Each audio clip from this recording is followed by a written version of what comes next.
चलिए आज हम स्टार्ट करते हैं new topic which is known as catalyst. यदि हम बात करते हैं कैटलिस्ट की बात करते हैं एक सिंपल तरीके से, अभी तक हम लोगों ने कैटलिस्ट के बारे में बहुत सारी बात करी है। This topic is very simple, straight forward questions आते हैं, बहुत ज्यादा कोई भी घुमाव वाले क्वेश्चंस नहीं आते हैं, बोले जेडब्ल्यू मेंस हो, एडवांस हो या नीट हो, इनफैक्ट बोर्ड हो। ठीक है, मैं टाइम वेस्ट नहीं करूंगा। ठीक है, कैटलिस्ट की बात करते हैं कि क्या हुआ है। देखिए सबसे पहले देखिए कहां से ये बात आई है। बेrzelius, ठीक है, साइंटिस्ट था, देखिए स्पेलिंग और स्पेलिंग देख लीजिए, बेrzelius था आई थिंक। देखिए यहाँ पे डिस्टर्ब बेrzelius है ना, बेrzelius, ठीक है ना, बेrzelius, ठीक है। हम बात करें बेrzelius, ठीक है, बेrzelius जो भी स्पेलिंग आप देख लीजिए। बेrzelius साइंटिस्ट ने क्या किया था कि एक रिएक्शंस पे वो वर्क कर रहा था। He is working on the one reaction, जैसे हमारी बहुत फेमस रिएक्शंस है like KClO3 on heating can be KCl plus 3/2 O2। Is it clear this reaction? तो वो रिएक्शंस लगभग देखिए राउंड ऑफ जो है वो अराउंड 380 to 600 डिग्री सेल्सियस के अराउंड वर्क की, यानी यहां पर उसने कुछ नहीं यूज किया था। अभी मान लीजिए मैं अभी, क्योंकि अभी हमारे को आइडिया है इसलिए मैंने विदाउट कैटलिस्ट वर्ड यूज कर दिया है। ठीक है, तो बेrzelius साइंटिस्ट ने ये बात करी, फिर उसके बाद क्या करा, उसने इसी रिएक्शंस को KClO3, इस रिएक्शंस को उसने करवाई MnO2 के प्रेजेंस में। किसके प्रेजेंस में? MnO2। तो क्या मिला? KCl plus 3/2 O2, और ये रिएक्शंस लगभग 200 से 350 सेल्सियस के अराउंड हुई है। तो आप एक चीज ध्यान रखिएगा कि ये विद कैटलिस्ट हुआ है, विद कैटलिस्ट हुआ है। ठीक है, अब क्या होता है यहां पर जो भी है ओस्वाल्ड साइंटिस्ट ने, ठीक है, ओस्वाल्ड साइंटिस्ट ने सेम ईयर के अंदर ही एक डेफिनेशन दिया है, यानी जो बेrzelius ने ये जो MnO2 है उसको नाम दिया है कैटलिस्ट। उसने क्या नाम दिया है? This is the catalyst which will increase the rate of reaction। ठीक है, तो यहाँ पर जो डेफिनेशन जो दी थी वो दी थी ओस्वाल्ड ने। डेफिनेशन किसने दी थी? ओस्वाल्ड ने। According to this the substances, मैं बहुत सिंपल डेफिनेशन करता हूं, the substances which increase rate of reaction, which increase the rate of reaction without altering energy, यानी एनर्जी को कुछ भी चेंज नहीं कर रहा है। आप एक चीज का ध्यान रखना, the substances which increase the rate of reaction without altering the energy are known as catalyst। ठीक है, फिर बाकी देखो हम लोग जरूर बोलते हैं कि what the catalyst will do, it will lower down the activation energy, वो बात की बात है, बट उसने किया क्या है? सबसे पहले क्या किया है, MnO2 डाला और इसी रिएक्शंस को क्या है एक लोअर टेम्परेचर पे हो गया। कहां हो गया? लोअर टेम्परेचर पे हो गया है। तो अपन तो सिर्फ एक सिंपल डेफिनेशन बोलूंगा, the substances which increase the rate of reaction without altering the energy composition, यानी कंपोजिशन पे कोई फर्क नहीं आता है। मान लीजिए हो सकता है क्वेश्चंस बन जाए, ठीक है, तो आप क्या बोलोगे? यहां पर एक चीज नोट करके लिख देना कि डेल्टा S, डेल्टा X या डेल्टा G रिमेन सेम, यानी यहां पर किसी भी तरह का, यदि मान लीजिए यहां पर डेल्टा S या दिस है, आप एक सिंपल सी बात करें, डेल्टा S या डेल्टा H या डेल्टा G आएगा तो it is going to be remain same आएगा। ठीक है, तो ये ध्यान रखना है।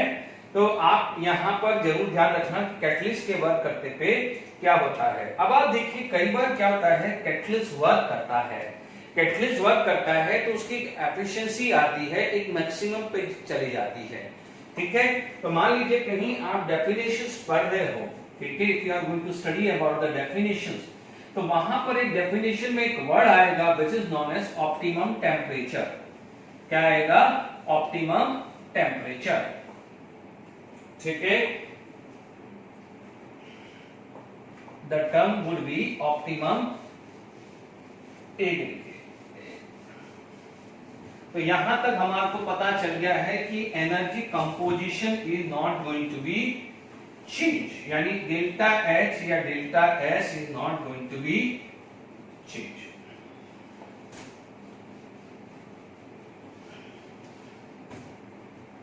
देखिए तो क्या हुआ है, यहां पर डेल्टा एच या नहीं चेंज हुआ है, क्लियर। तो अब आप देखिए यहां पर एक डेफिनेशन आ जाती है which is known as optimum temperature. हम बोलेंगे the temperature at which the catalyst have a maximum efficiency, यानी उसका क्या है, एक मैक्सिमम एफिशिएंसी, उस टेम्परेचर को क्या बोलते हैं, ऑप्टिमम टेम्परेचर। ठीक है, तो डेफिनेशन यदि लिखना चाहें तो हम लिख लेते हैं ऑप्टिमम टेम्परेचर की, ऑप्टिमम टेम्परेचर। ठीक है,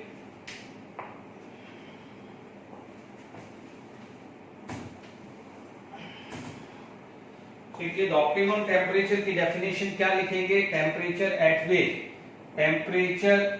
विच कैटलिस्ट हैव मैक्सिमम एफिशिएंसी। क्या है उसकी एफिशिएंसी, क्या है, मैक्सिमम। कैटलिस्ट है मैक्सिमम एफिशिएंसी, तो एफिशिएंसी भी लिख देते हैं, उसे क्या हम बोलते हैं, ऑप्टिमम टेम्परेचर। क्या बोल देते हैं इसको, ऑप्टिमम टेम्परेचर। ठीक है, ऑप्टिमम टेम्परेचर। आई होप समझ में आ गया है। तो MnO2 in this reaction can act as a catalyst. ठीक है, अब हम आगे बात करते हैं ऑप्टिमम टेम्परेचर। क्लियर हो गया है। ठीक है, मान लीजिए हमारे पास नेक्स्ट जो चीज आ जाती है, मान लीजिए कैरेक्टरिस्टिक्स ऑफ कैटलिस्ट, यानी कैटलिस्ट ने क्या किया है। ठीक है, यदि एक सिंपल सी बात करूं यदि मैं बात करूं, देखो मैं इसके बाद क्लासिफिकेशन ऑफ कैटलिस्ट लूंगा अलग अलग टाइप से।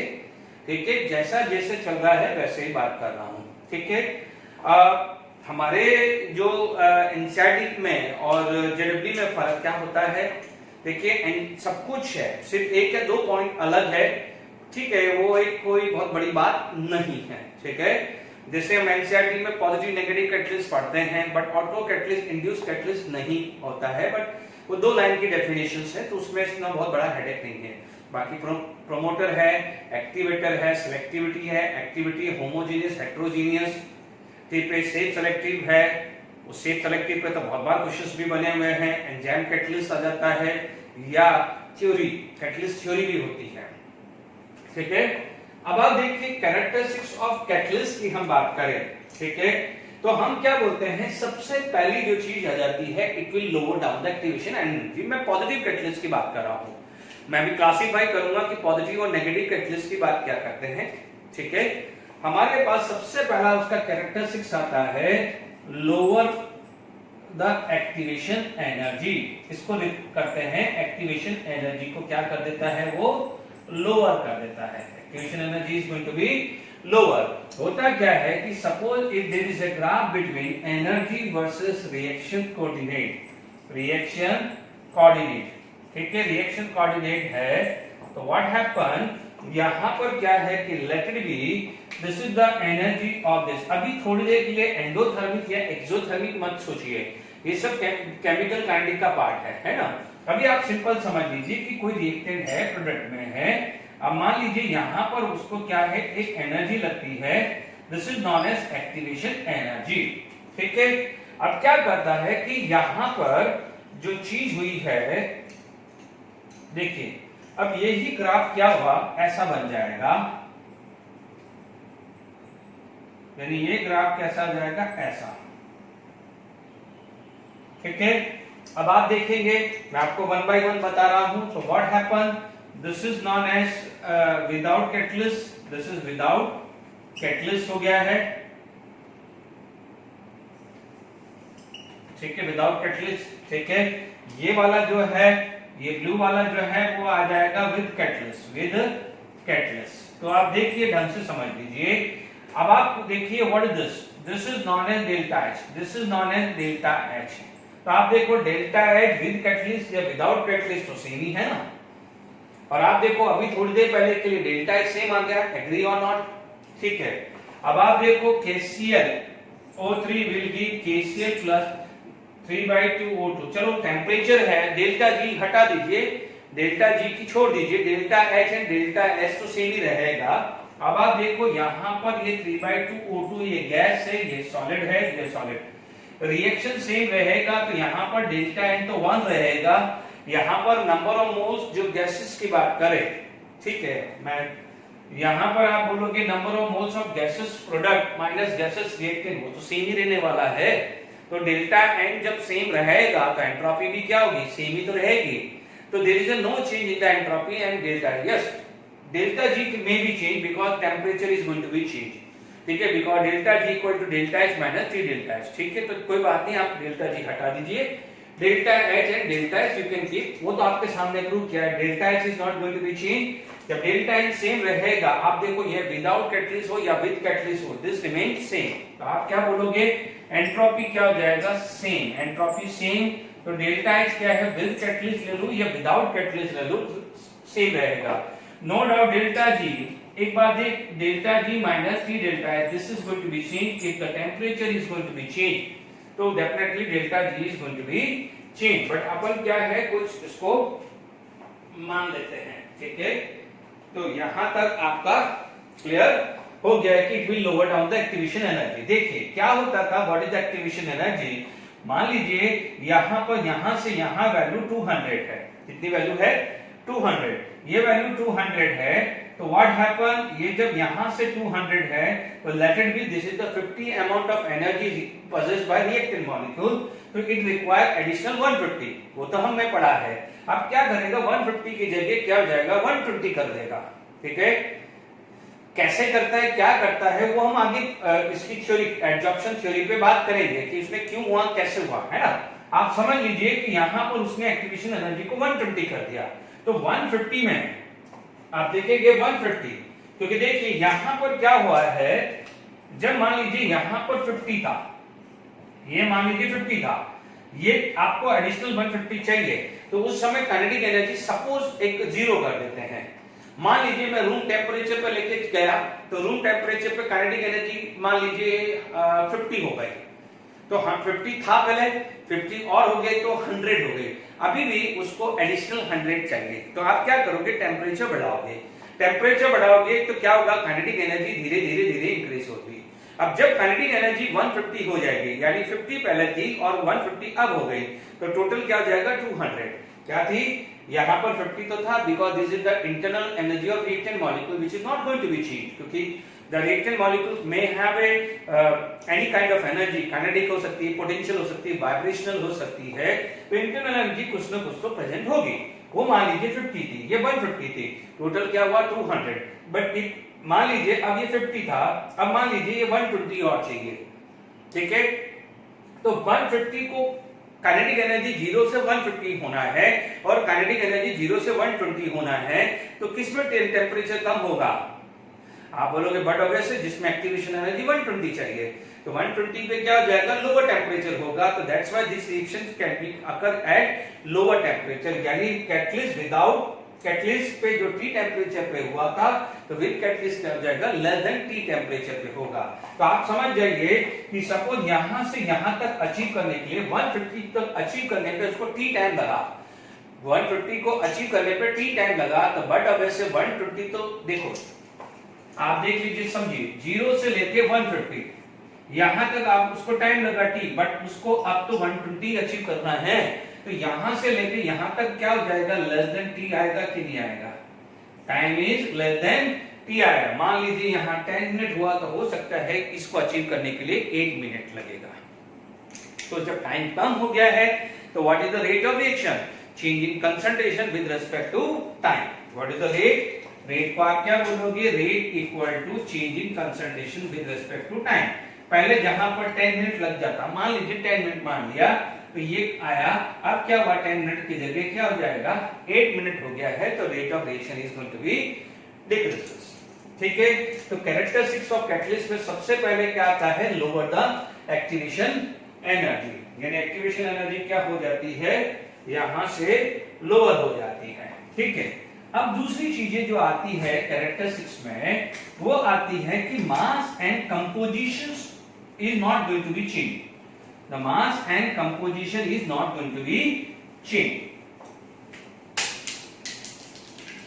क्या होगा, mass and composition is not going to be change. ठीक है,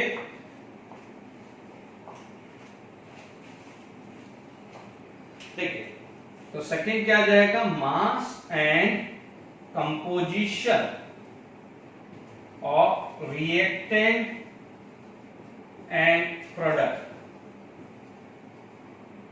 या आप mass and composition of reactant and product are not going to be change. ठीक है, यानी क्या होगा, कंजर्वेशन जो मास ऑफ रिएक्टेंट आपने लिया है, सपोज मान लीजिए आपने रिएक्टेंट 1 का मास 2 लिया है, रिएक्टेंट 2 का 3 लिया है, तो प्रोडक्ट तो 5 ही बनना है। आप विद कैटलिस्ट लो या विदाउट कैटलिस्ट लो, बनना तो प्रोडक्ट 5 ही है। ठीक है, तो कंपोजिशंस और mass and composition of reactant and product are not going to be change, are same लिख दो, है ना, आर सेम लिखो। ठीक है, कोई चेंज नहीं हो रहा है। तीसरा क्या हो जाएगा, इट इज स्पेसिफिक।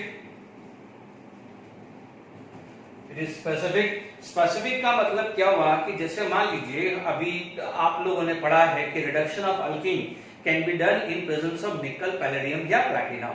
ठीक है, ओके, अब मान लीजिए यहां पर आपने अल्कीन का रिडक्शन करने के लिए आपने मान लीजिए कंसंट्रेटेड एस्टोसोफोर डाल दिया, तो जो काम कंसंट्रेटेड एस्टोसोफोर कर सकता है वो काम निकल, पैलेडियम, प्लैटिनम नहीं कर सकता। इसका मतलब निकल, पैलेडियम, प्लैटिनम का वर्क है कि रिडक्शन करना, तो वो रिडक्शन करेगा, तो यानी उसका काम फिक्स है। बट मान लीजिए उसकी जगह मान लीजिए मैंने एस्टोसोफोर डाल दिया, तो क्या होता है कि वो वर्क नहीं कर पाएगा। तो फॉर एग्जांपल मान लीजिए एक रिएक्शंस में एक कैटलिस्ट आपने यूज किया, डन। अब आप सोचते हो कि वही कैटलिस्ट को दूसरी रिएक्शन में मैं यूज कर लूं, तो वो जरूरी, वो उसमें फाइनल प्रोडक्ट वो नहीं देगा। तो आप क्या बोलोगे, it is specific in nature. मान लीजिए निकल का काम है रिडक्शन करना, तो निकल का काम को यदि मान लीजिए मुझे किसी में डिहाइड्रेशन करना हो, तो क्या मैं निकल का यूज कर सकता हूं? नहीं। समझ में आ रहा है? तो that's why catalyst is specific in nature आ जाता है। ठीक है, अब आप देखिए यहां पर इट इज स्पेसिफिक हो गया है लोअर आर्म, तो क्या हुआ कि इट इज नॉट इनिशिएटर, यानी ये कोई ऐसा बोलते हैं, बट कुछ केसेस आ जाते हैं। मान लीजिए जैसे मान लीजिए H2 plus O2 give H2O, H2 plus O2 यदि प्लैटिनम के प्रेजेंस में किया है H2O, ये हाफ O2 ले लिया, ठीक है, तो क्या होता है कि ये रिएक्शन जो होती है, तो ये यहां पर जो प्लैटिनम है वो इनिशिएटर की तरह एक्ट करता है, इनिशिएटर की तरह एक्ट करता है। तो ये जो स्टेटमेंट है ये बाद में क्या हो गया था, फेल हो गया था। ठीक है, ये क्या हो गया, ये स्टेटमेंट बाद में क्या हो गया है, फेल हो गया है। कि ये बोला जाता था कि characteristics of catalyst it will not just like as an initiator. ठीक है, बट बाद में कुछ एक दो एग्जांपल ऐसे आ गए हैं, जैसे ये एग्जांपल आ गया, ठीक है, H2 plus Cl2 है, यदि वाटर वेपर के अंदर करें तो वहां पर वाटर वेपर जब डालोगे तभी उसकी रिएक्शन स्टार्ट होगी। Similarly H2 plus O2 give H2O, without platinum करेंगे तो रिएक्शन स्टार्ट होगी ही नहीं। ठीक है, दूसरा एग्जांपल आप ले सकते हो, मान लीजिए H2 plus Cl2 are give HCl। ठीक है, दूसरा रिएक्शन आ गया कि H2 plus Cl2 give HCl, यहां पर आपने यूज कर दिया है वाटर वेपर, क्या यूज कर दिया है, वाटर वेपर, तो यहां पर क्या हो जाएगा, this can act as a initiator. तो इसलिए बाद में ये थ्योरी क्या हो गई है, फेल हो गई है। Is it clear to all of you? अब आप देखिए यहां पर, देखो यहां पर बात करते हैं कि जैसे मान लीजिए it will increase the speed to attain equilibrium without disturbing composition, यानी इक्विलिब्रियम का जो टाइम है उसको क्या करता है, सॉरी टाइम को क्या करता है, कम करता है और स्पीड को बढ़ाता है, बट जिस पॉइंट पे इक्विलिब्रियम आना है उसी पॉइंट पे इक्विलिब्रियम आता है। Is it clear? जैसे मान लीजिए आपके पास हमने इक्विलिब्रियम में क्या पढ़ा था, जैसे मान लीजिए इक्विलिब्रियम अटेन क्या हुआ है कि लेट इट बी ये ऐसा आया, ठीक है, मान लीजिए हमारे पास ऐसा कुछ आया, इक्विलिब्रियम ऐसा कुछ अटेन हुआ, ठीक है, ये इक्विलिब्रियम अटेन हुआ, ठीक है ना। ये मान लीजिए ये कंसंट्रेशन वर्सेस टाइम का ग्राफ है, ठीक है, कंसंट्रेशन वर्सेस टाइम का ग्राफ था। ये वाला जो है रेड वाला है ये विदाउट कैटलिस्ट है। अब फर्क क्या हो जाएगा कि यहां पर ये फर्क हो जाएगा। तो देखिए यहां पर टाइम और यहां का जो टाइम है, ये मान लीजिए ये T2 था तो ये T1 था, तो T1 is less than T2 है। Is it clear to all of you? यानी ये जो है रेड वाला है विदाउट कैटलिस्ट है। तो आप देखेंगे कि यहां पर जो कंपोजिशन आ रहा है उसमें चेंज नहीं आ रहा है, तो आप क्या बोलोगे? Without affecting composition, without affecting composition, यानी किसी भी कंपोजिशन को वो अफेक्ट नहीं करता, सिर्फ टाइम को कम कर देता है, यानी स्पीड को बढ़ा देता है, टाइम को कम। तो आपका जो रेड वाला है वो विदाउट कैटलिस्ट है, रेड वाला क्या है? विदाउट कैटलिस्ट है, और जो ब्लू वाला है वो क्या है? विद कैटलिस्ट है, ठीक है। तो आपके पास क्या आ जाएगा? मास क्या क्या लिखा है? It will lower down the activation energy, but वो पॉजिटिव कैटलिस्ट के लिए, अभी से सुन लेना। Mass and composition of reactant and product are not going to be change. Similarly हम बोलते हैं कि कैटलिस्ट का जो है फॉर्मूला एट द एंड नहीं चेंज होता, it is very specific in nature. मान लीजिए जिस रिएक्शंस में जो कैटलिस्ट यूज करते हैं वही कैटलिस्ट दूसरे रिएक्शंस के लिए हम यूज नहीं कर सकते हैं, ठीक है ना। जैसे मान लीजिए आपने निकल को यूज किया है रिडक्शन करने के लिए, बट मान लीजिए निकल को डिहाइड्रेशन के लिए या डिहाइड्रोहेलोजिनेशन के लिए यूज करें तो वो नहीं हो सकता। सिमिलरली मान लीजिए अल्कोहलिक KOH हमने यूज किया था टू फॉर डिहाइड्रोहेलोजिनेशन, बट उसी के लिए अल्कीन में रिडक्शन करना है तो आप अल्कोहलिक KOH यूज करें तो वो रिएक्शंस नहीं देगा। तो जहां पर वो जरूरत है वो वहीं काम करेगा।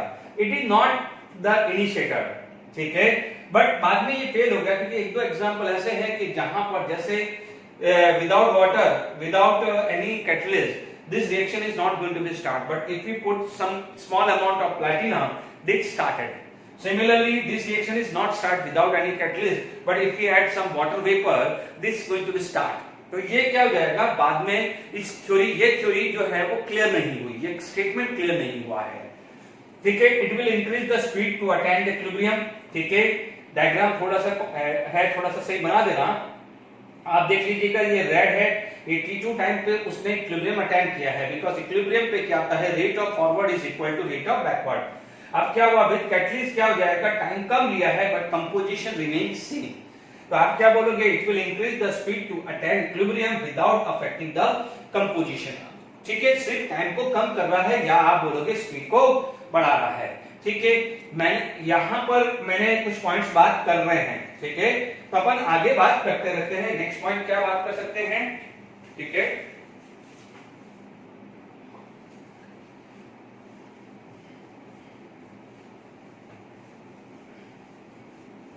ठीक है, मैं रख कर नेक्स्ट पॉइंट बात करते हैं।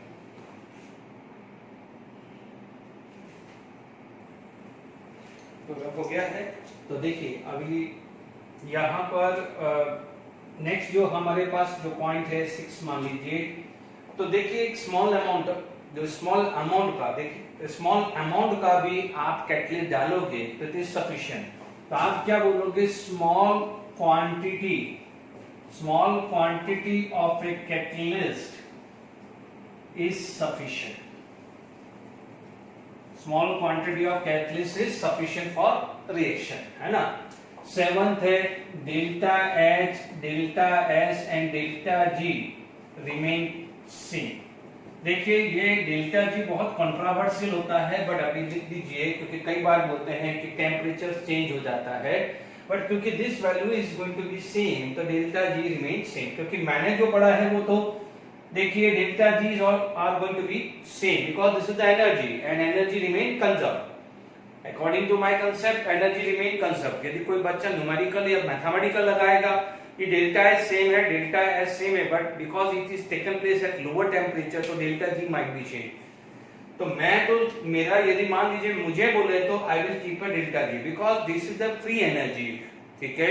If the delta H is not going to be change, यानी जो लॉस ऑफ एनर्जी है वो चेंज नहीं हो रही है, ठीक है, तो जो रिमेन एनर्जी है वो भी क्या है, सेम ही रहने वाली है। तो what you can do, you can keep the delta G remain same. अब आप देखो यहां पर जो दूसरा फैक्टर आता है वो फैक्टर आता है पॉइजन्स या इनहिबिटर, ठीक है। दूसरा आता है प्रोमोटर है या एक्टिवेटर, प्रोमोटर बोले एक्टिवेटर बोले, ठीक है, प्रोमोटर बोले या एक्टिवेटर बोले। देखिए प्रोमोटर और एक्टिवेटर क्या हो जाएगा, एक तरह से क्या है, साइड रोल होता है, यानी कैटलिस्ट क्या का एक हेल्पिंग टूल होता है। जैसे मान लीजिए कोई भी मूवी बना रहा है तो डायरेक्टर है तो उसका असिस्टेंट डायरेक्टर होता है। एक चीज बोलते हैं कि कई बार आपने पढ़ा हो सुना होगा, ये मूवी है उसका डायरेक्टर ये है तो असिस्टेंट डायरेक्टर है। कई बार बहुत सारे हीरो हैं, बहुत सारे एक्टर हैं, I am not using they are hero, they are only the entertainer, ठीक है, बिकॉज हीरो इज जस्ट, मेरे लिए हीरो आर्मी पर्सन है, ठीक है। तो अब देखिए जो आप एक ही चीज ध्यान रखिएगा कि जो कभी मूवी बन रही है तो असिस्टेंट डायरेक्टर नाम आता है, फिर अब हमारे दिमाग में आता है कि यार ये डायरेक्टर है तो उसने मेन मूवी है तो असिस्टेंट डायरेक्टर का क्या काम है। तो असिस्टेंट डायरेक्टर क्या करता है, कुछ छोटे छोटे फिलर पे काम करता है। तो इसी तरह से आप ये समझ लीजिए कि आपके पास एक एक्टिवेटर है, एक्सेलरेटर है, ठीक है, वो क्या करता है, रिएक्शंस को और तेज करता है, ठीक है।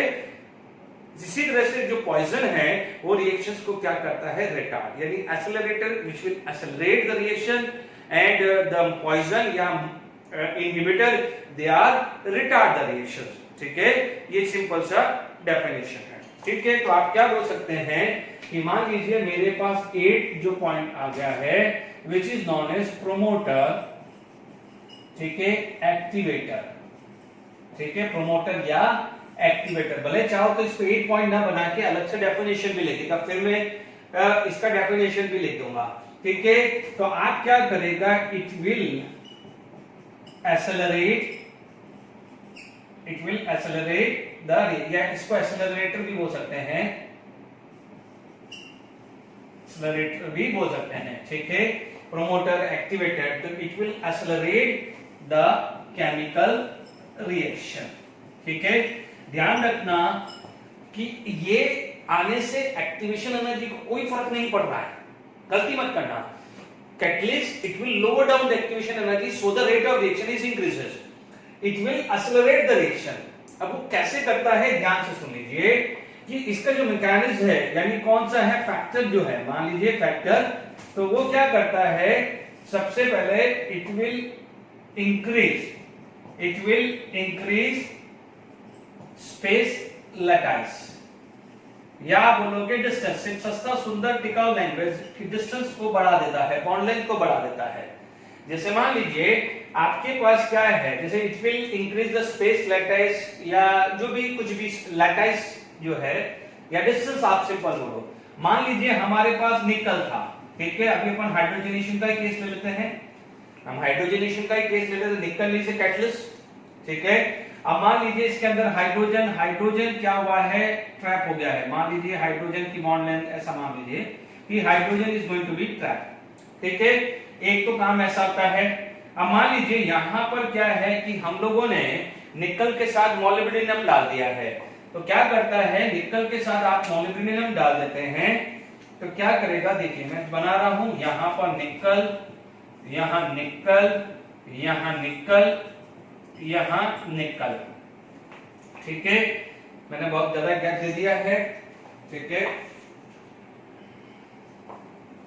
ठीक है, ज्यादा ही गैप दे दिया है, निकल, ठीक है। मान लीजिए यहां पर बीच में पहले अपन डाल देते हैं मोलिब्डेनम, मान लीजिए मोलिब्डेनम डाल दिया है, ठीक है, यहां पर आपने मोलिब्डेनम डाल दिया है, ठीक है। अब आप देखिए ये निकल आ गया है, ये निकल, ठीक है। अब समझ लीजिए ये निकल हुआ करता था, मान लीजिए ये सारे निकल डाल दिए हैं मैंने, ऐसे डाल दिया हाइड्रोजन ऐसे, तो अब इसमें क्या हुआ, तो इसको क्या है, स्पेस लैटाइस बोलेंगे या लैटाइस स्पेस, कुछ भी वर्ड यूज करते हैं, स्पेस लैटाइस, या एक काम करो लैटाइस स्पेस कर दो, ये क्या स्पेस लैटाइस में लैटाइस, बात तो एक ही बट कोई बात नहीं, ठीक है, कुछ भी वर्ड आ सकता है। अब आप देखो ये जो हाइड्रोजन एटम है वो ऐसा हो जाएगा, यानी आप ऐसा समझ लीजिए पहले ये स्पेस हुआ करता था, अब वो क्या हुआ है, स्पेस यू आ गया है, स्पेस यू आ गया है, इसकी वजह से क्या है, बॉन्ड एनर्जी कम हो जाएगा, तो इजीली ब्रेक हो जाएगा, क्या होगा, इजीली ब्रेक हो जाएगा, तो इजीली ब्रेक हो जाएगा, तो जल्दी से यदि बॉन्ड टूटा तो जल्दी से बॉन्ड बन जाएगा, तो क्या होगा, रिएक्शंस क्या होगी, फास्ट होगी कि नहीं होगी।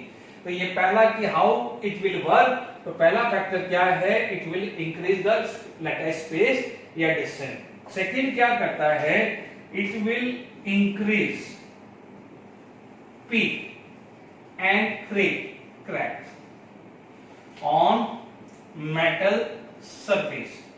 अब आप देखोगे कि कैटलिस्ट करता कैसे वर्क है, it will absorb on the surface, and absorption हमने इससे आगे टॉपिक पढ़ा था कि कैसे करता है, जैसे अपन ने पढ़ा था कैटालिटिक हाइड्रोजनेशन, तो हमने कैटालिटिक हाइड्रोजनेशन किया, मैंने अभी इससे आगे वाले टॉपिक में पढ़ाया था अकोलेटेड हाइड्रोजन, तो हुआ क्या था, hydrogen get absorb on the surface of metal.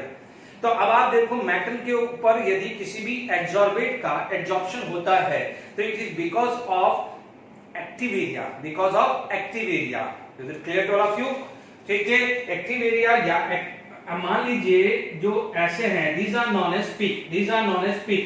अब मान लीजिए जो एटम यहां पर होगा उसका जो रेसिडुअल फोर्स है वो ज्यादा होगा एज कंपेयर टू यूनिफॉर्म। यदि ये एरिया यूनिफॉर्म है तो यहां पर एक्टिव एरिया देखो, और जो यहां पर पीक है उसका एक्टिव एरिया देखो, तो जब अनइवन जो शेप होती है, these are known as peak, तो जहां पर जो एटम पीक पे होता है उसका एक्टिव एरिया ज्यादा होता है, एक्टिविटी ज्यादा होती है, बिकॉज उसका रेसिडुअल फोर्स क्या है, वो सबसे ज्यादा बचा हुआ होता है। Is it clear? इसलिए क्या जाएगा, these are known as peak, और पीक पे क्या है, एक्टिव एरिया ज्यादा होता है, क्या होता है, एक्टिव एरिया मोर होता है। Is it clear? तो it will increase the peak and crack, क्योंकि पोरोसिटी बढ़ेगी, क्रैक बढ़ेगा, तो रेट ऑफ एब्जॉर्प्शन क्या होगा, बढ़ जाएगा। तो इससे क्या हुआ कि रेट ऑफ एब्जॉर्प्शन बढ़ गया। अब रेट ऑफ एब्जॉर्प्शन बढ़ गया है तो उससे क्या हुआ, रेट ऑफ रिएक्शन तो ऑटोमेटिकली बढ़ेगा कि नहीं बढ़ेगा। Is it clear? Is it clear to all of you? तो ध्यान से सुन लीजिएगा कि हाउ द कैटलिस्ट वर्क। तो कैटलिस्ट वर्क होता है, it is based on the principle of absorption. मैं ये अभी मैं मैकेनिक्स समझाऊंगा, ये जब, क्योंकि मैं टॉपिक टू टॉपिक चल रहा हूं, ठीक है, वहां पर कैसे वर्क करता है कैटलिस्ट वो अभी हम समझेंगे, बट इस समझ लीजिए कि अभी होता क्या है कि कोई भी गैस है मेटल सरफेस के ऊपर एब्जॉर्ब हो जाती है, यानी कोई भी एब्जॉर्बेट है, यानी गैस है या लिक्विड, वो किसके ऊपर एब्जॉर्ब होता है, on the surface of metal. तो metal can act as a absorbent, और हमने एनिमल चारकोल पढ़ा है, वो भी एक एब्जॉर्बेंट था, ठीक है, वो मेटल नहीं है बट था तो एब्जॉर्बेंट ही, तो उसके अंदर पोरोसिटी होती थी, इसलिए उसका रेट ऑफ एब्जॉर्प्शन ज्यादा होता है। तो जब आपका ये आपने एक्टिवेटर डाला है या एक्सेलरेटर डाला है या प्रोमोटर डाला है, तो it will increase the peak and crack on the metal surface. तो क्रैक बढ़ा देगा, तो वहां पर क्या हुआ, रेट ऑफ एब्जॉर्प्शन बढ़ जाएगा, उसकी वजह से रेट ऑफ रिएक्शन फास्ट हो जाएगा। Is it clear? आईवास में हमने कैटालिटिक हाइड्रोजनेशन में भी ये चीज पढ़ी हुई है कि रेट ऑफ रिएक्शंस बढ़ता है। तो क्या हुआ है, प्रोमोटर और एक्टिवेटर वर्क कैसे करता है वो मैंने समझा दिया है, ठीक है। अब मेन चीज मैंने यहां पर निकल का रिडक्शन की बात करें, जैसे मान लीजिए वेजिटेबल ऑयल है, वेजिटेबल ऑयल के अंदर यदि आप रिडक्शंस कर रहे हैं, ठीक है, एक काम करते हैं, मैं इसकी रिएक्शंस लिख देता हूं, और डायरेक्ट याद नहीं है तो मैं पहले लिख देता हूं, टाइम वेस्ट नहीं करते हैं, ठीक है। दूसरी चीज क्या होती है, इसी तरह से क्या होता है, प्रोमोटर है, उसी तरह से क्या होता है, पॉइजन होता है, कैटालिटिक पॉइजन बोलते हैं या इनहिबिटर बोलते हैं। तो वो क्या करता है, it will decrease the chemical reactions. उसकी डेफिनेशन में भी मैं फटाफट लिख दूंगा, ठीक है। तो मैं क्या करूंगा कि दोनों के एग्जांपल लिख देता हूं, तो पहले मैं समझा देता हूं। तो आई होप ये समझ में आ गया है कि promoter activator it will accelerate the reaction, ठीक है। अब मैं मान लीजिए इसके बाद मान लीजिए मेरे पास आ जाता है, ठीक है, मेरे पास क्या आ जाता है,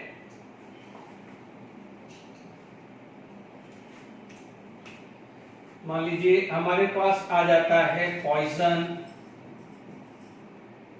ठीक है, इनहिबिटर बोल देते हैं, इनहिबिटर, ठीक है, एंटी कैटलिस्ट भी कई बार होते हैं, उल्टा है, एंटी कैटलिस्ट भी बोल सकते हैं, इसका नाम एंटी कैटलिस्ट है ना, एंटी मार्कोनी रूल पढ़ते हैं ना, एंटी कैटलिस्ट, तो इनहिबिटर बोल सकते हैं, पॉइजन बोल सकते हैं, इसको पॉइजन यानी कैटालिटिक पॉइजन, कैटालिटिक पॉइजन भी बोल सकते हैं, इनहिबिटर भी बोलते हैं। तो क्या बोलते हैं, इट विल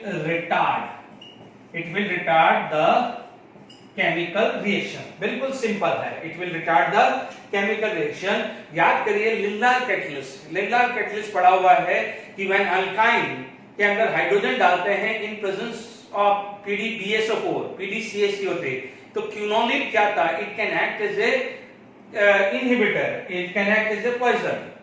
होता क्या है, आप ये समझ में आ गया है, देख लीजिए, ये पहले समझा दिया कि मैं रब करूंगा, मैं फिर इसके बाद दोनों के एग्जांपल लिख दूंगा, ठीक है। आपको क्या करना है, ये पहले लिखेंगे, ठीक है, उसके बाद वो एग्जांपल भी ले लेंगे, ठीक है।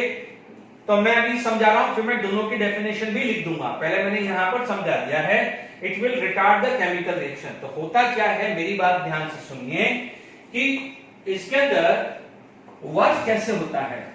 आप लोगों को ये तो पता चल गया होगा कि catalyst is work on the principle of adsorption, किस पे वर्क करता है, वो प्रिंसिपल ऑफ एडजॉर्प्शन आता है, ठीक है। एडजॉर्प्शन के बारे में हमने ऑलरेडी 3-4 लेक्चर में बहुत बात कर चुके हैं, पूरा कंप्लीट भी हो चुका है, ठीक है। अब आप देखिए होता क्या है कि सपोज कोई भी कैटलिस्ट है,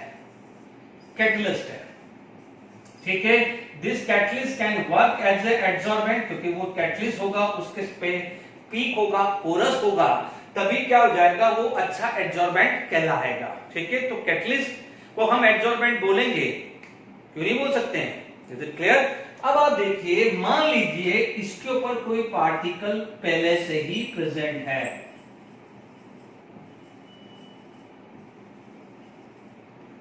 ठीक है। तो क्या होता है कि जो कैटालिटिक पॉइजन और इनहिबिटर होता है वो खुद जाके एब्जॉर्ब हो जाता है। तो what happen, this is absorb on the surface of catalyst, and we know that rate of adsorption is depend upon the surface area. क्या होता है, rate of adsorption is directly proportional to surface area। जब वो खुद absorb हो गया है, पहले क्या था, यदि ये नहीं होता, ब्लू में ही होता, तो वहां पर तो पूरा का पूरा एरिया अवेलेबल था, अब क्या हुआ है कि ये जब आने से this surface area is going to be decreases, तो because of that absorb on the surface, ठीक है। तो what happen, because of that surface area is going to be decrease, तो आप बोलोगे रेट ऑफ एब्जॉर्प्शन, इसकी वजह से रेट ऑफ एब्जॉर्प्शन क्या हुआ है, डिक्रीज। रेट ऑफ एब्जॉर्प्शन क्या हुआ है, डिक्रीज हुआ है, तो रेट ऑफ एब्जॉर्प्शन डिक्रीज हो जाएगा, तो रेट ऑफ रिएक्शन तो ऑटोमेटिकली कम होगा। जब कैटलिस्ट के ऊपर, जैसे निकल के ऊपर हाइड्रोजन ट्रैप ही नहीं हुआ, तो रिडक्शन कैसे पॉसिबल होगा, क्योंकि वो खुद ही तो लेके जाएगा, हाइड्रोजन खुद ही तो लेके जाएगा। It is clear to all of you. तो आप ध्यान दीजिए कि ये जो था, ये जो ब्लू वाला है, वो क्या कहलाता है, these are known as catalytic poison, ठीक है। जैसे याद करिए क्विनोलिन क्या करता था, PDBS लिंडार कैटलिस्ट के ऊपर वो चिपक जाता था, तो एक कॉम्प्लेक्स बना देता था। अब आप देख लीजिए, अब पहले ये ब्लू नहीं होता तो पूरा का पूरा एरिया अवेलेबल था कि उस पे कोई भी एब्जॉर्बेट आके ट्रैप हो जाए, ठीक है। बट अभी क्या हो रहा है कि वो खुद जाके ट्रैप हो गया है, तो अब एरिया अवेलेबल तो पहले के कंपेयर में कम हो गया ना, तो surface area is going to be decreases as compare to the previous one, ठीक है। तो because surface area is going to be decrease है, तो एब्जॉर्प्शन क्या होगा, पहले कम था, पहले 100 मॉलिक्यूल्स एब्जॉर्ब होते थे, अब हो सकता है कि 90 मॉलिक्यूल से एब्जॉर्ब हो। तो पहले 100 मॉलिक्यूल, पहले 100 हाइड्रोजन मॉलिक्यूल 100 अल्कीन से अल्केन बनाते थे। अब क्या हुआ, 90 जो है हाइड्रोजन मॉलिक्यूल 90 अल्कीन को 90 अल्केन बनाएंगे। तो पहले 100 था, अब 90 हुआ, तो उस पहले से तो कम ही हुआ ना, तो उसे क्या बोलेंगे, रिटार्डेशन हुआ कि नहीं हुआ। आप एक सिंपल सी बात है, जब तक पूरा रिएक्टेंट प्रोडक्ट में कन्वर्ट नहीं हुआ, आपने स्टार्ट किया 1000 मॉलिक्यूल्स को, हजार अल्कीन को 1000 अल्केन में कन्वर्ट करना है, ठीक है। आपने टाइम स्टार्ट किया कि 1 मिनट के अंदर 100 अल्केन में कन्वर्ट होते हैं, तो आप बोलोगे टोटल टाइम लगेगा 10 मिनट, ठीक है, टोटल टाइम लगेगा 10 मिनट। अब क्या हुआ है कि उसके अंदर कोई कैटालिटिक पॉइजन डल गया है। अब क्या हुआ, 1 मिनट के अंदर 90 मॉलिक्यूल्स कर रहा है, तो डेफिनेटली अब जो टोटल टाइम लगेगा वो 10 मिनट से ज्यादा ही लगेगा ना, क्योंकि हमारे को 1000 अल्कीन को 1000 अल्केन बनाना है, जहां पहले 100 पर मिनट लगता था, अब क्या हुआ 90 पर मिनट हो जाएगा, तो डेफिनेटली पहले 10 मिनट्स के अंदर रिडक्शन पूरा हो गया, तो अब क्या हुआ है, रिडक्शन टाइम क्या हो जाएगा, मोर देन 10 मिनट हो जाएगा, तो रेट ऑफ रिएक्शन क्या है, ऑटोमेटिकली कम हो जाएगी। It is clear to all of you, क्योंकि पूरा एरिया था, तो पूरा का पूरा 100 हाइड्रोजन मॉलिक्यूल उस पे लग गए थे, तो 100 के 100 काम कर रहे थे। अब क्या हुआ, 90 ही लगे, क्योंकि यहां पर एक दूसरा कोई आ गया है। Is it clear to all of you. तो मेरे हिसाब से अभी आपको दोनों से, देखो कंसेप्चुअल पॉइंट ऑफ व्यू में समझा दूंगा। रिगार्डिंग एग्जांपल, देखिए रिगार्डिंग एग्जांपल एक एक दो याद रहते हैं, देखिए आपको या मैं हूं, कोई भी हो, इससे बेटर क्या है कि मैं कंसेप्ट सारे समझा दूंगा, एग्जांपल जो है आई विल नोट डाउन, मैं लिख दूंगा। आप क्या करेंगे कि जो ये था इसके नीचे क्या है, पॉइजन के एग्जांपल लिख दीजिएगा, और अभी जो और लिखेंगे तो वो एक्सेलरेटर के नीचे लिख दीजिएगा, ठीक है। अभी मैं दोनों का एग्जांपल लिख देता हूं, ठीक है।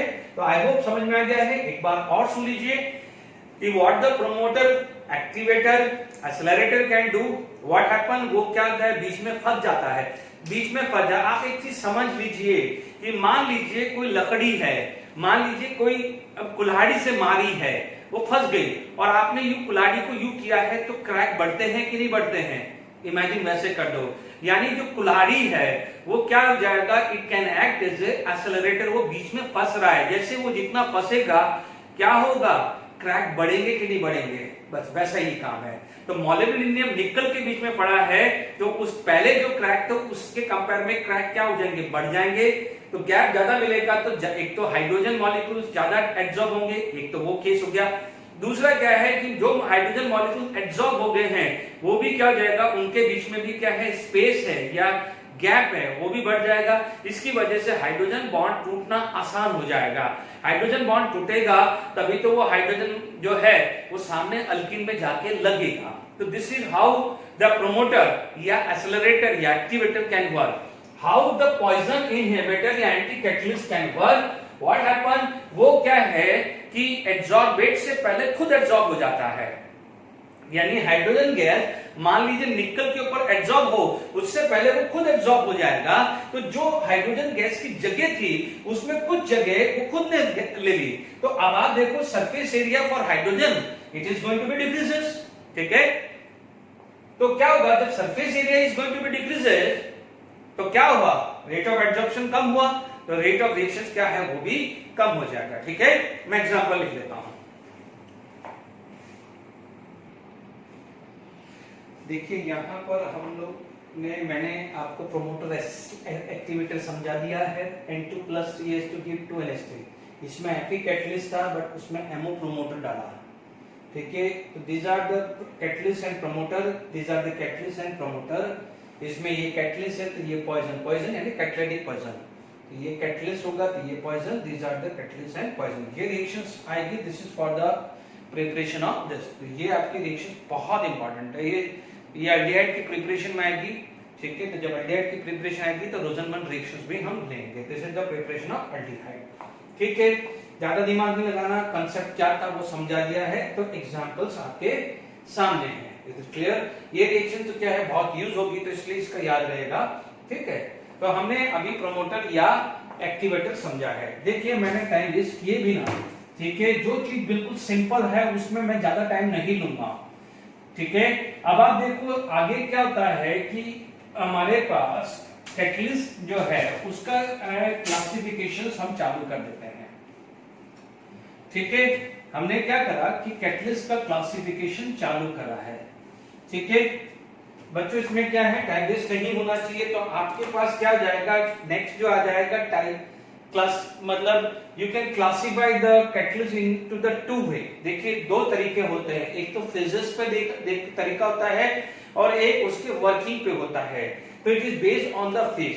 यदि मैं क्लासिफिकेशन बात करूं कैटलिस्ट का, तो देखिए यहां पर मैं बात करूं क्लासिफिकेशन ऑफ कैटलिस्ट। यदि क्लासिफिकेशन ऑफ कैटलिस्ट की बात करूं, it is based on the phase. तो यानी पहला केस आएगा बेस्ड ऑन द फेज, है ना। यदि फेजेस के बेस पे यदि मुझे कोई डिसीजन लेना है, उसके वर्किंग के पे नहीं, तो मैं बेस्ड ऑन द फेज बात करूं तो मेरे पास ध्यान दीजिए होमोजीनियस में क्या है, आप डेफिनेशंस क्या लिखेंगे। यदि होमोजीनियस का बात करें तो in the phases of catalyst, तो ये आपने हेडिंग डाल दिया है classification based on the this thing. अब आप देखो होमोजीनियस में कैटलिस्ट में बात करूं, रिएक्टेंट प्रोडक्ट एंड कैटलिस्ट। ठीक है, यदि सेम फेज में है, डेफिनेशन लैंग्वेज फॉर्म में लिख देना, ये क्या है बच्चों, ये गैस, ये गैस, ये gas, all are in same phase, तो homogeneous. All are in same phase, homogeneous. All are in same phase, homogeneous. If the catalyst are differ, यदि कैटलिस्ट यदि डिफरेंट है, कैटलिस्ट का जो फेज है वो डिफरेंट आ जाता है, इट इज हेटेरोजेनियस। बहुत ज्यादा इसमें टाइम वेस्ट ही नहीं करना है। Solid, all are in gas, ये सॉलिड, ये गैस है तो सॉलिड, ये गैस है तो सॉलिड, ये गैस है तो सॉलिड आया। तो इसे क्या बोलते हैं, आपका हेटेरोजेनियस। डिफरेंट फेज है तो हेटेरोजेनियस, सेम फेज है तो होमोजेनियस। बिल्कुल सिंपल डेफिनेशंस है। क्या डेफिनेशन लिख दोगे, if the phases of reactant product and catalyst are same, it is homogeneous.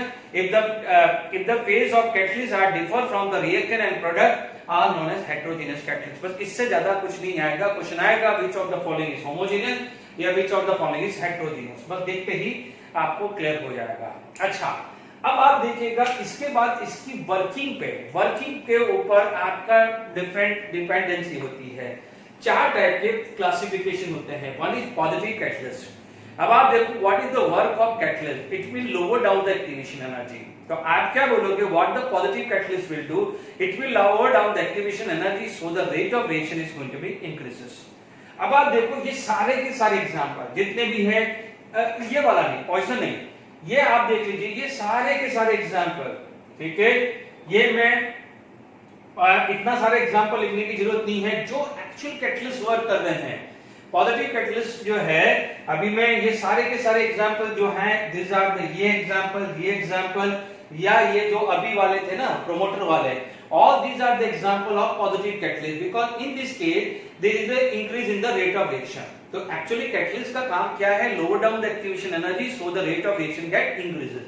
तो ये तो सभी कैटलिस्ट में काम कर रहे हैं ना, गड़बड़ तो इसी में हुई थी ना, पॉइजन में, राइबास में। तो all these are the example of positive catalyst. तो आप उसको स्पेशली याद रखने की जरूरत नहीं है, कोई भी आ सकता है। देखिए ये वाली रिएक्शंस केमिकल काइनेटिक्स में यूज होती है। ठीक है, इसे बोलते हैं इन्वर्जन ऑफ शुगर। ठीक है, hydrolysis of sugar can be glucose and fructose. ये होता है हाइड्रोलिसिस ऑफ एस्टर। ये दोनों रिएक्शंस ऑर्गेनिक में भी आने वाली है, ये आपने इनिशियल क्लासेस में पढ़ी होगी, ये हैबर प्रोसेस पढ़ा हुआ है। ठीक है, ये आप पढ़ोगे पी ब्लॉक के अंदर। पी ब्लॉक के अंदर जब NO से यानी HNO3 का प्रिपरेशन होगा तो ये आएगा, पोस्ट वार रिएक्शंस आएगी।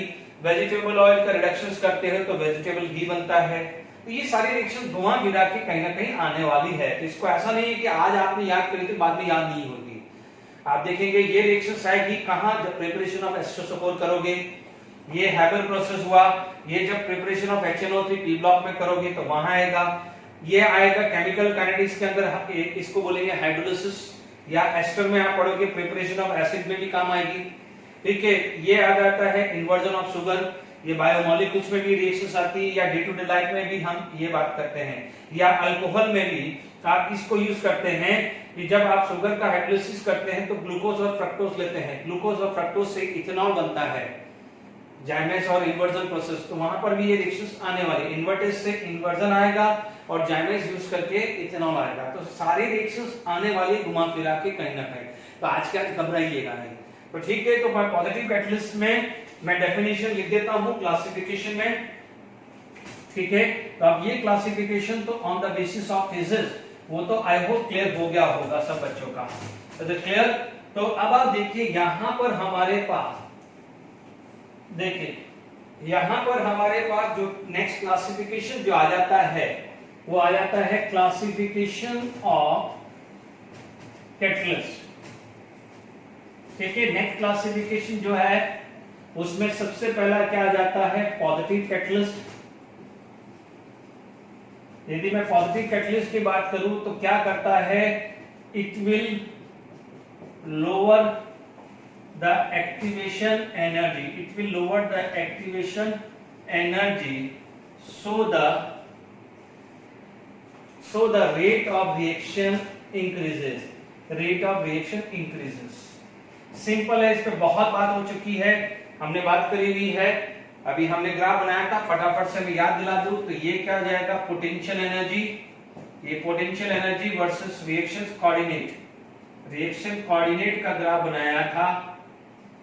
तो हमारे पास कुछ ऐसा ग्राफ था, this is without catalyst and this is with catalyst, ठीक है। तो ये ग्राफ क्या है, ये आपका जो है दिस आर, ये सारे के सारे एग्जांपल, मैंने डिस्टर्ब नहीं किया है, ये सारे के सारे एग्जांपल क्या है, पॉजिटिव कैटलिस्ट में आप डाल दीजिए, this all these are the example of positive catalyst, is it clear.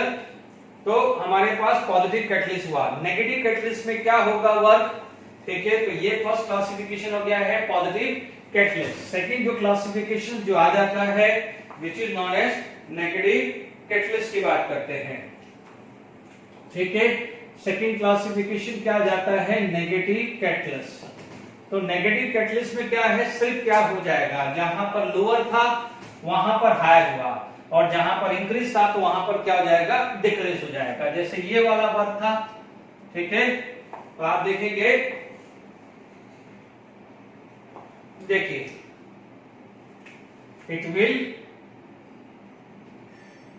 Increase the activation energy, so the rate of reaction get decreases, ठीक है। अब आप देखिए यहां पर एक्टिवेशन एनर्जी इंक्रीज हो गई, जब एक्टिवेशन एनर्जी इंक्रीज हो गई, ध्यान रखना प्रोमोट पॉइजन, एक्टिवेशन एनर्जी को कोई रोल नहीं होता है, एक्टिवेटर कोई एक्टिवेशन एनर्जी को कोई डिस्टर्ब नहीं करता है, ये सिर्फ एक हेल्प करता है, पांच साथ में आते हैं। Actually catalyst will lower down the activation energy या catalyst will increase the activation energy.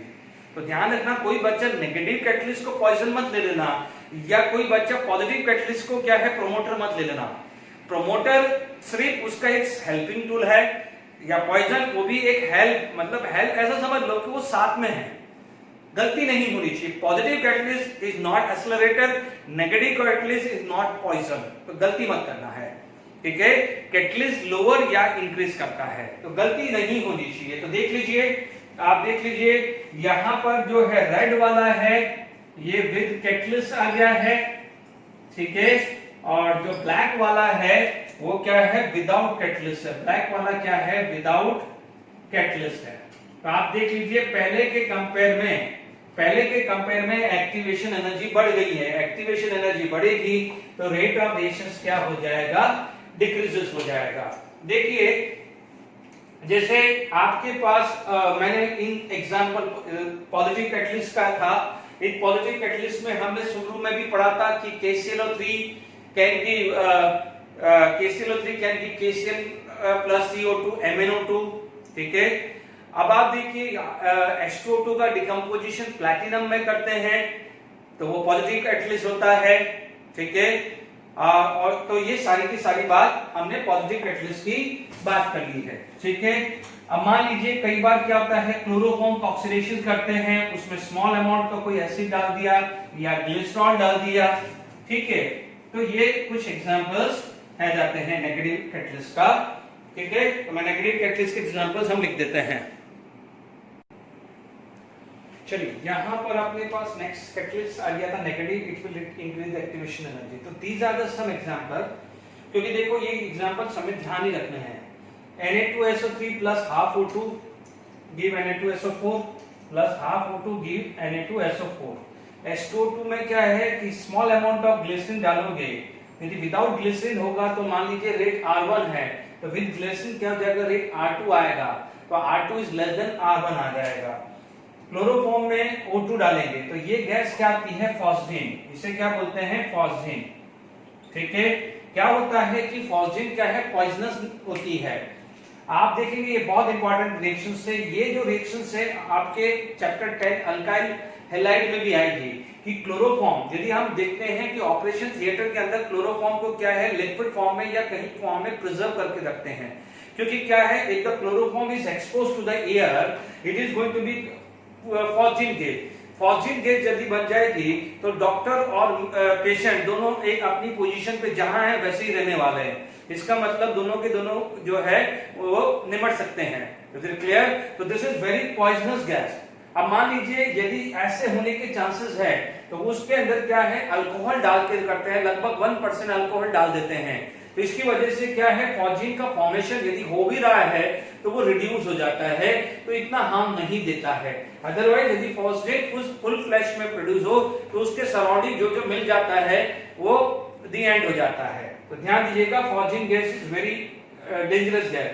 Tetraethyl lead, आप लोगों ने पढ़ा होगा कि टेट्राइथाइल लेड पेट्रोल के साथ मिक्स किया जाता है to avoid the anti knocking.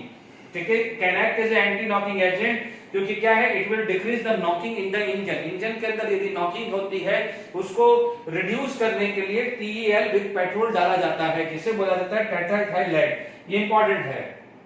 Antifreeze like ethylene glycol can retard the rusting of machine. तो these are the few example. देखो, नेगेटिव कैटलिस्ट का मतलब ये नहीं है कि वो काम खराब करेगा, बट जहां पर जैसे जरूरत है, आप इमेजिन करो ये भी तो रिएक्शन हुई है। मान लीजिए यहां पर आपने कोई पॉजिटिव कैटलिस्ट डाल दिया है, तो इमेजिन करो कि क्या हालत होने वाली है।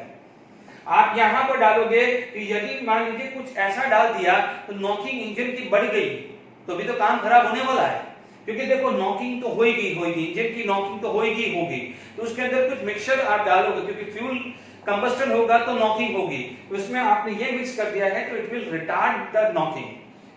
एंटीफ्रीज, क्योंकि आप देखेंगे मशीन को यदि बाहर करोगे तो मॉइस्चर आएगा तो रस्टिंग होगी ही होगी, उसको आप रोक नहीं सकते, बट आप उसको कम करने के लिए आप क्या करोगे, एंटीफ्रीज के से उसके ऊपर मशीन के ऊपर लगा देंगे, तो वो रस्टिंग को काफी हद तक रोक देती है या कम कर देती है। क्लियर? इसके बाद आपके पास क्या आता है कि सेकंड नेगेटिव कैटलिस्ट आ गया है। नेक्स्ट जो आ जाता है which is known as auto catalyst. क्या आ जाता है? Auto catalyst. देखो, ऑटो कैटलिस्ट और induce catalyst it is not specified in our text book. ठीक है, थोड़ा देखिए, तो यहां पर आप देखेंगे, मैं ग्रैब कर देता हूं, ऑटो कैटलिस्ट या इंड्यूस कैटलिस्ट। देखो, अभी मैं एक ऑटो कैटलिस्ट में क्या होता है कि एक रिएक्टेंट प्रोडक्ट फॉर्म कर रहा है। जैसे हम लोगों ने पढ़ा था टाइट्रेशन, KMnO4 +7 से +2 कन्वर्ट हो रहा है, +7 से +2 कन्वर्ट हो रहा है। मान लीजिए ऑक्जेलिक एसिड में डाल दिया, कि ऑक्जेलिक एसिड में क्या होता है, हमें पता भी तो चलना चाहिए। हमारे को पता है कि ऑक्जेलिक एसिड का क्या होता है, ऑक्सीडेशन, और KMnO4 का क्या होता है, रिडक्शन। जो बच्चे JEE नीट वाले बच्चे हैं, ध्यान रखिए, हमने टाइट्रेशन पढ़ा हुआ है। ठीक है, ऑक्जेलिक एसिड का कार्बन का रिडक्शन होता है, KMnO4 का रिडक्शन होता है। तो Mn2+ जैसे जैसे बढ़ता है तो rate of reaction is going to be increases. ठीक है, इसका जो ग्राफ को सिग्मॉइड कर्व बोला जाता है, मैं ड्रॉ कर रहा हूं। ठीक है, तो अभी हमारे पास क्या है, ये बात करते हैं। ठीक है, तो अब हमारे पास जो नेक्स्ट टॉपिक जो आ जाता है that is auto catalyst and induce catalyst. देखिए, ऑटो कैटलिस्ट में क्या होता है कि इन सम रिएक्शंस क्या होता है कि product itself act as a catalyst. अब हुआ क्या, ये कैसे कैटलिस्ट हुआ, कैटलिस्ट हुआ तो क्या होता है, initially rate of reaction is slow. शुरू में क्या होगा, रिएक्शन स्लो होगा। ठीक है, एज प्रोडक्ट गेट एग्जिस्ट, या एग्जिस्टेंस आ गई, यदि प्रोडक्ट प्रोडक्ट फॉर्म हुआ, तो then rate of reaction increases, rate of reaction is increase. बिल्कुल सिंपल डेफिनेशन है, यानी ऑटो कैटलिस्ट, ऑटोमेटिकली कैटलिस्ट आ गया है। ठीक है, यहां पर यदि कोई ग्राफ बन रहा है तो आप देखेंगे यहां पर रिएक्शन रेट और टाइम का ग्राफ बना है, तो कुछ इस टाइप का ग्राफ होता है। इस ग्राफ को बोला जाता है सिग्मॉइड कर्व। ठीक है, यहां पर क्या है, कंप्लीशन हुआ है, या क्या हुआ है, कंप्लीशन। शुरू में क्या है, स्लो है, जैसे प्रोडक्ट बनना स्टार्ट हो गया है, this going to be a increase, यानी बहुत छोटे से टाइम में, बहुत शॉर्ट टाइम के अंदर रिएक्शन फास्ट हो गई है। तो दिस इज द कर्व, इसको क्या बोलते हैं, सिग्मॉइड कर्व बोलते हैं। Is it clear? अब देखिएगा यहां पर यदि एग्जाम्पल की बात करें, तो देखिए मैं एग्जाम्पल याद नहीं रहे हैं तो ध्यान दीजिएगा, MnO4 minus gate convert into Mn+2, ये वाली रिएक्शन ध्यान रखना। कि Mn2+ जैसे एक्सिस्टेंट आती है, रेट ऑफ रिएक्शंस बढ़ जाती है। आप लिख सकते हैं, जैसे मान लीजिए ऑक्जेलिक एसिड है, oxalic acid gate convert into CO2। ठीक है, तो ये रिएक्शंस को आप पूरा बैलेंस कर सकते हैं। ये +7 से +2 गया था, तो यहां पर ये 2, तो ये 2, this is going to be 2, क्योंकि यहां पर +3 से +4, +3 से +4, टोटल चेंज हुआ 2, यहां पर टोटल चेंज हुआ 5, तो यहां पर ये 5 मोल आ जाएगा, यहां 10 मोल, तो ये 2 मोल आ जाएंगे। डन। ठीक है, तो क्योंकि एसिडिक मीडियम है तो -2 + 4, तो ये +4, ये -2 है, तो it is balanced by water molecules. ठीक है, या H+ आयन, तो यहां पर H+ आयन कितना आ गया है, -2, तो ये कितना आएगा, 6H+ आयन, तो यहां पर आ जाएगा 3H2O। Is it clear? तो 5 4 20, तो ये 20 into 8, ये दिस 6H+। ठीक है, नो 6, तो यहां पर हाइड्रोजन तो ऑलरेडी है। ठीक है, हाइड्रोजन ऑलरेडी है, तो यहां पर कितना हो गया है, 6 और 16, तो 8H2 आएगा। डन। तो आप ये बैलेंस देख लीजिएगा, तो इसमें क्या हो जाएगा, Mn2+, जैसे मान लीजिए आर्सेनिक हाइड्राइड, हम हाइड्राइड है, इसको डिकम्पोज किया तो ये 3/2H2 हुआ। जैसे जैसे जो आर्सेनिक है जाएगा, can act as a auto catalyst, ये क्या हो जाएगा, this can act as a auto catalyst. Clear? ये क्या है, ऑटो कैटलिस्ट है। मान लीजिए ये आया, और एग्जांपल आ सकता है एसिडिफिकेशन, अभी लिया ना अपन एसिडिफिकेशन का, CH3COCH3 प्लस वाटर। ठीक है, ये क्या बन रहा है, एसिड, क्योंकि ये जो है आपने HCl के प्रेजेंस में लिया था ना, HCl के प्रेजेंस में, तो ये H+ आयन, तो अब आप देखिए ये आ गया CH3OH, तो ये भी एसिडिक है, तो दिस इज आल्सो एसिड।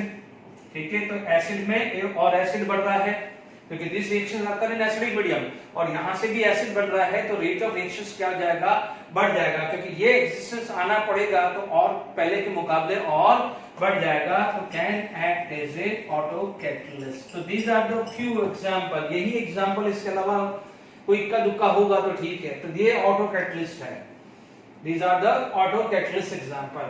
ठीक है, this is not given in NCERT book, but दो रिएक्शंस अलग है, वो मैं बता रहा हूं। दूसरा आता है इंड्यूस कैटलिस्ट, नाम से समझ में आ रहा है इंड्यूस कैटलिस्ट, यानी मान लीजिए एक रिएक्शंस आपने कराई, ठीक है, वो रिएक्शंस नहीं चली, बट मान लीजिए पैरेलल में मैंने दूसरी रिएक्शन चलाई, बट उस रिएक्शन से जो हीट रिलीज हुई है वो यूज हो गई वहां पर। या आप ऐसा बोल सकते हो कि सेकेंड रिएक्शंस ने फर्स्ट रिएक्शंस को चलाने में हेल्प करी। यदि सेकेंड रिएक्शन नहीं चलती तो फर्स्ट रिएक्शंस का कुछ नहीं होता, तो उसे क्या बोला जाता है, सेकेंड ने फर्स्ट को चलाया है तो उसने क्या करा, कैटलिस्ट इंड्यूस किया है, डाला है, तो उसे क्या बोलते हैं, इंड्यूस कैटलिस्ट। यानी one reaction increase the rate of reactions of other reactions are known as induced catalyst। बिल्कुल सिंपल डेफिनेशन है कि आप क्या बोलोगे, यहां पर अपन बात करें, देखिए आज अभी पूरा तो नहीं हो पाएगा लेक्चर के हिसाब से और लेंथ के हिसाब से, ठीक है। देखिए इसके बाद क्या आ जाएगा, फोर्थ नंबर आएगा इंड्यूस कैटलिस्ट। फोर्थ आ जाता है इंड्यूस कैटलिस्ट, ठीक है। इंड्यूस कैटलिस्ट तो क्या होता है, if one reaction increase the rate of other reaction. हालांकि देखो इंड्यूस कैटलिस्ट इतना कभी पूछा नहीं, ऑटो कैटलिस्ट कभी कभी पूछ लेते हैं। If one reaction increase the rate of other reaction तो it is known as induce catalyst. क्या होता है, Na3AsO4 प्लस O3 इसका ऑक्सीडेशन करते हैं तो Na3AsO4 बनना चाहिए, ठीक है। क्या बनना चाहिए ये, बट यदि ये रिएक्शंस को आप ऐसे लेके चलोगे तो कुछ नहीं होगा, इसका कुछ नहीं होगा ही नहीं, रिएक्शंस होगा नहीं। यानी if you want to oxidize sodium arsenate, ठीक है, sorry arsenide, that is arsenate है ना, तो ये क्या हो जाएगा, सोडियम आर्सेनाइड, ठीक है। If you want to oxidize sodium arsenide तो रिएक्शंस नहीं होगी। बट यदि आप सोडियम सल्फाइड लेते हो, Na2SO3 plus O2 will give Na2SO4, यदि ये रिएक्शंस को दोनों को साथ में लेके चलते हो तो व्हाट हैपन, दोनों साथ में लेते हैं तो this reaction can increase rate of reaction. यानी ये रिएक्शंस आई है, ये रिएक्शन साथ में थी, तब जाके क्या है, यहां पर ऑक्सीडेशन हुआ है। अदरवाइज यदि ये सिंगल होता है तो इसका ऑक्सीडेशन नहीं होता है। That's why this can act as a induced catalyst, ठीक है। तो हमारे पास यहाँ पर कैटलिस्ट के बारे में आज हमने क्लासिफिकेशन की बात करी, टाइम लिमिट है। नेक्स्ट में हम सेफ सेलेक्टिव कैटलिस्ट पढ़ेंगे, एंजाइम कैटलिस्ट पढ़ेंगे और जो भी मैकेनिज्म ऑफ कैटलिस्ट हम बात पढ़ेंगे। प्लस उसके बाद जो टाइम रहता है तो कैटलिस्ट से रिलेटेड और एडजॉर्प्शन के जो प्रीवियस ईयर के अभी भी क्वेश्चंस बाकी हैं उसको हम साथ में कंप्लीट करेंगे। तो मैं कैटलिस्ट और एडजॉर्प्शन के और क्वेश्चंस नेक्स्ट लेक्चर में डिस्कस करेंगे। Till then enjoy, thank you very much.